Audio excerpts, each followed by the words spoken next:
What's going on, everyone? It's Bales, and welcome back to another AFL Fantasy Captains video ahead of round 17.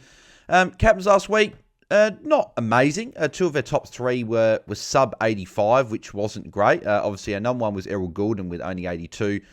We did get Ryan Marshall at number 2, they were 119. We then did get Sam Walsh at 3 with a 132, and Flanders at 104. We had Gawn then rounding out the 5 with 77. I did have Zorko at number 6, and I probably would have gone Zorko VC over Gawn, just personally for my own team, which then again, I don't know why I didn't just put Zorko in the top 5, because then that would have looked a lot better and I would have had only one poor score. But anyway, we move to round 17, where there are a couple of good options, sort of a bit more spread out this week. There's probably not as many sort of obvious picks, but I do like a couple. So we'll sort of get into the top 5 here and go through them. But as always, before we do, if you are enjoying the content around here, make sure you do smash a big thumbs up on the video.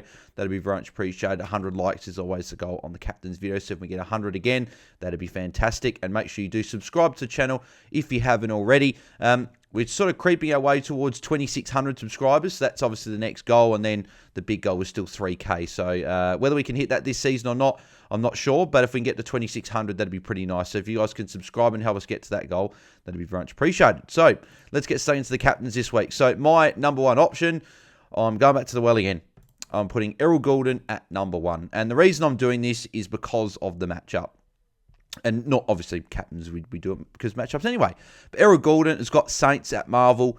I really like the matchup. His career history isn't great against St Kilda, but obviously Errol Gulden's still young. He's only really been a fully fledged premium for the last probably 2 season and a half, really. So, yeah, besides that, I think St Kilda, it's more just that there's no sort of previous numbers to back up. So obviously just the fact that how good Gulden's been this year.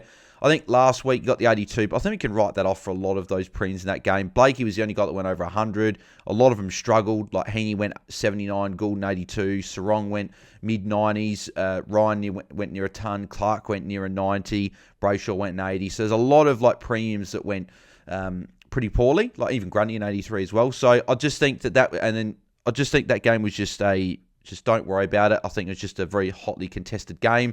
This one I could see being a lot more open. I see this being almost a +6 fest. Just there are a lot of +6s going around, and Gulden I think can cash in on that. So Saints at Marvel, I really like Gulden for that matchup. Plays on the Sunday, so it'll be a lot of our captains if our VC fails. But for me, Gulden's there.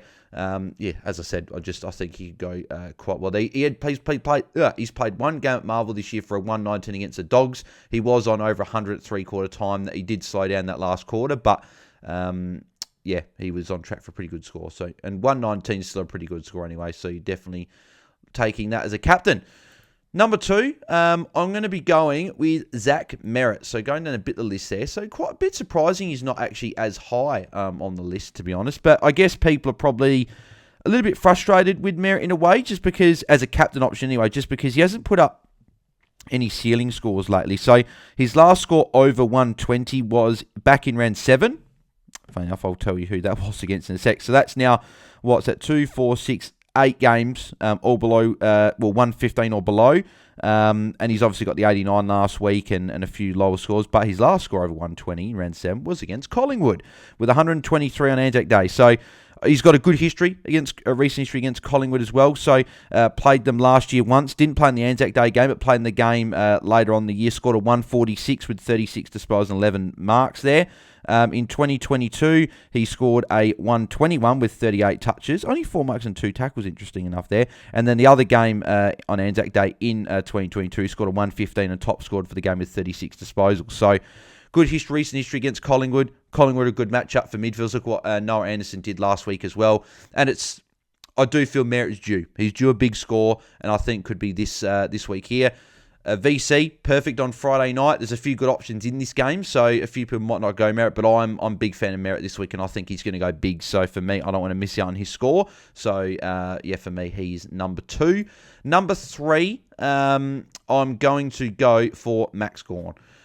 And the reason I'm going for Max Gawn here is because MCG, he's been fantastic this year. I think we've averaged well over 125. I think it might be even like 126 or 127, something like that, the MCG this year. But I'll just read you some of his scores quickly at the MCG this year. 137, 107, 149, 134, 109, 92, 152, 148, and 98. So he's been really good. The only sort of poor scores there was obviously the North game where he got 98, and then Geelong with a 92 in the wet. So, but besides that, I've said previously when Gawn has had a poor score, he normally fires up with a big one. Obviously, he didn't fire up last week, but 98 is not really a poor score. But when he's gone sub 90, that's when he's gone big. He's obviously scored 137, 152, and so we'll see what he does this week. But I just think West Coast did have a low score against them with an 86 in round 10.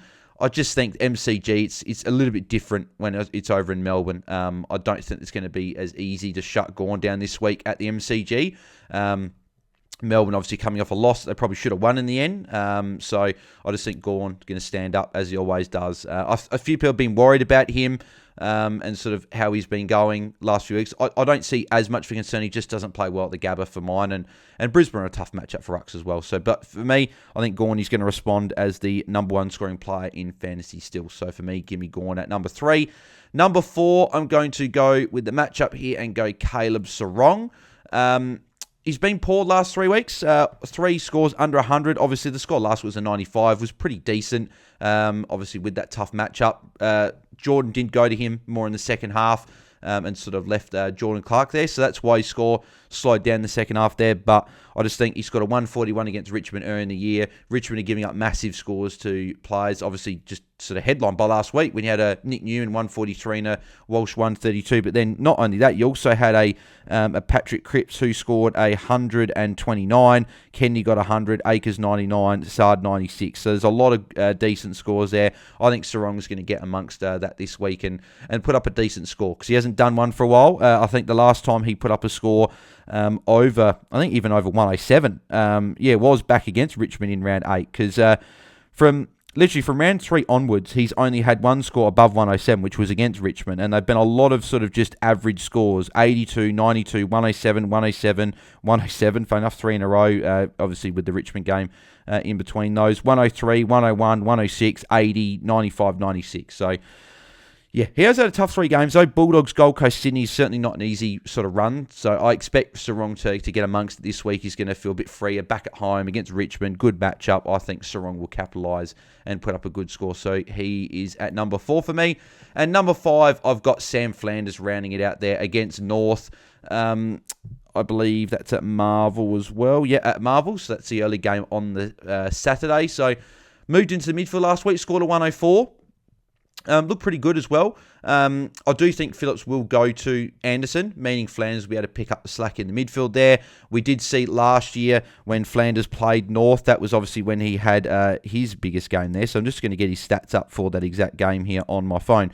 But obviously, where was it? No, they played in Darwin earlier in the year. And, well, Darwin earlier this year, he did go and score a 98. But that was obviously when he was playing defence. But last year, in the final round, when Gold Coast still lost, he scored a 146 with 29 disposals, 12 marks, and 146. Also kicked, I don't know if I said 2 goals already, but kicked 2 goals there. And again, that was that midfield forward role. Had the 4 CBAs, but played a lot of forward time there. So we could see something similar, and that is why he is sitting up there as well. I'm just having a look. Did he play them early in the year last year? I don't think so. No, he didn't. So, but yeah, I think Flanders could go quite well. He's obviously consistent and could also put up a ceiling score against North. So I like Flanders at number 5. Just some of the other guys I do like here as well this week. I don't mind Dacos. I just do think he'll cop the tag from Caldwell cop some attention from Caldwell this week. So I don't know if there's going to be a massive score there, but I don't mind Dacos as a VC. A lot of people are going to go him VC on the Friday night, along with Merritt and obviously Caldwell being in a bit of a left field option that could go quite well. Bont against Port. I just think Drew's gone him the last few times I've played Port Adelaide, so I expect him to go there once again. And he doesn't normally put up huge scores against Port when he gets tagged. So for me, I'd just rather go someone that doesn't have a tag. But Bont's been so good sort of last 5 weeks or so, that he could put up a solid score. And it is Adelaide Oval, which he has put up. He obviously put the 149 against Geelong up earlier this year, so it could go quite well. But I do expect a tag, which means I think a bit of a lower score, not that ceiling score that we want from our captains. Luke Ryan could be a really good VC option, I think, if you're going to hold off on the Friday night game and the early Saturday games and you want to go someone in that game. I think Luke Ryan's a perfect VC. Scored a 161 against Richmond earlier this year at the MCG. Obviously, Freo have tweaked their game so a little bit. They're not chipping around as much, but I do think this will be a game where Freo will be up by a fair bit and they'll be able to chip it around a little bit or whatever. So I expect Ryan to get amongst that. Zorko against Adelaide at the Gabba, I really like as well. Zorko, good history at the Gabba as well. Probably unlucky to miss my top 5 there. Jordan Clark against Richmond, also another good option. As I said with Luke Ryan, Jordan Clark had a good score against Richmond earlier this year. I believe he scored a 141 from memory, or a 142. It was a really high score there. Okay, no, I was wrong. 93. I thought he had a big score. No, it was a couple of weeks after against St Kilda. He had the 141. My bad. But yeah, Jordan Clark only got 93 against Richmond, but I do expect he could put up a good score. I probably wouldn't do him VC. I'd rather a Ryan or a Serong or something like that, so I probably wouldn't worry about him. Dunkley, I like as well. Against the Crows, the Gabba, won't get tagged. Back at home, could put up, well, not back home, they played at home last week. So, yeah, I just expect to have a good score there. Walsh, I think will get the Bedford tag this week, so I wouldn't probably look at him, and Giants are tough anyway. So, yeah, I'd look at other options. Treloar probably could go okay against Port, but they're just restricted. That's why I wouldn't worry about him this week. But Treloar won't get the tag, I don't think, this week, and he'll go well. Sheasler doesn't have the ceiling playing in this forward role, so I wouldn't look at him. Heaney against the Saints is a 50-50 chance, I think, of getting the Windhager tag, so I probably wouldn't worry about him. Tristan Cherry is a very interesting one, and he was one that I did think about putting in the top 5. The only reason I don't have him in the top 5 is just because I think Moyle he's still a solid ruckman, and I think he can win his fair share of hit-outs, and I don't know, I still, maybe it's the bias of not having Cherry and maybe not having the trust in him to go put a good score. I think he could go quite well this week, so he would just miss out. Caldwell, a solid option as well. Cripps against the Giants, I think he'll cop like a Cullen Ward potentially, or a Perryman or something. So, and obviously I don't see Bedford going to Cripps. Cripps is way too big. I know he went to Dawson last week, but Cripps is different. So you can't go. I don't think Bedford will go there. I think it'll be someone else. Could even be George Hewitt. Sorry, not George Hewitt. George Hewitt plays for the same team. Okay, we'll just remove that sentence. Whitfield will get the Chincotta tag, so I wouldn't look at him. English could go solid against Port and Jordan Sweet, and at former teammates, but again, just hasn't looked the same to English, so I wouldn't worry about him. Holmes, solid, and we've got a few options down here. The other, and I wouldn't worry about Marshall. I think Campbell, there's every chance he gets named, to be honest. And it's against Grundy, so tough matchup. Butters could go okay. Taranto could go okay. I don't mind Brayshaw as a VC, and I've thought about that as someone that's looking at bringing in Brayshaw, as going him as a different option as a VC. I just want Merritt as my VC. So, Dawson against Brisbane, I think Berry will go to him there, or Berry might go to Rankin, which means Dawson can go well. I think Dawson will still go okay regardless. I just don't see it being a solid, like a ceiling score. Nick Martin playing different role, not putting up those big scores there. I think Young will be better, but obviously not looking at him as a captain. So that's probably it there, and Sinclair will probably cop the James Jordan tags. They're probably sort of what I'd see. If I had to do a sort of a bottom 5 to round out the top 10, I would probably go. I'd honestly go Cherry at 6 with that Gold Coast matchup. I think he just misses out. I think Zorko's 7, but literally... Oh, actually, no.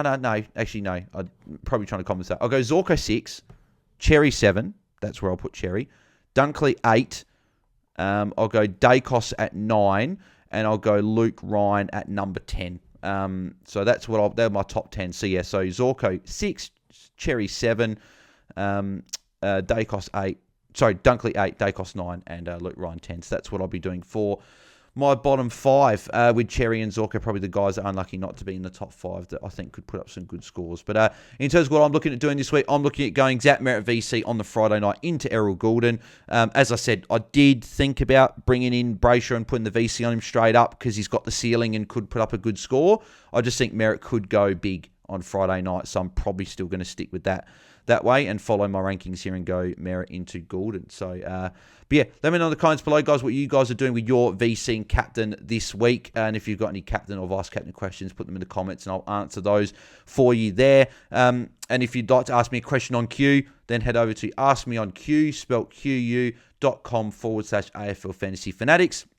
If you've got any questions in regards to your trades, team-dependent questions, captain questions, VC and stuff, or a draft, or just center your whole team, there is a new feature on there now where you can actually take screenshots of your team, upload those screenshots instead of typing it all out, if that makes it easier. So if you guys want to use a screenshot as well, screenshots instead of typing out, then feel free to use that as well. A small fee there to ask the questions, but it does help out and support the channel, but also gives you more in-depth response to what I can give you in an individual message or in the comments below on the video. So if you'd like to hit that up, then feel free. Link is in the description as well at the very top, so you can't miss it.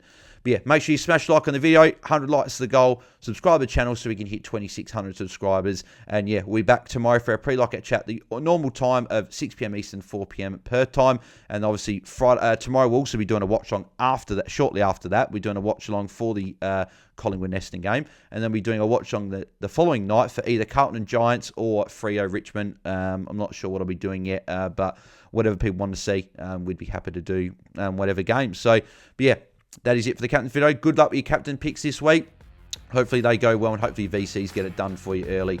And yeah, we'll chat to you guys tomorrow for the pre-lockout chat. So thanks, guys. I'm out. Cheers.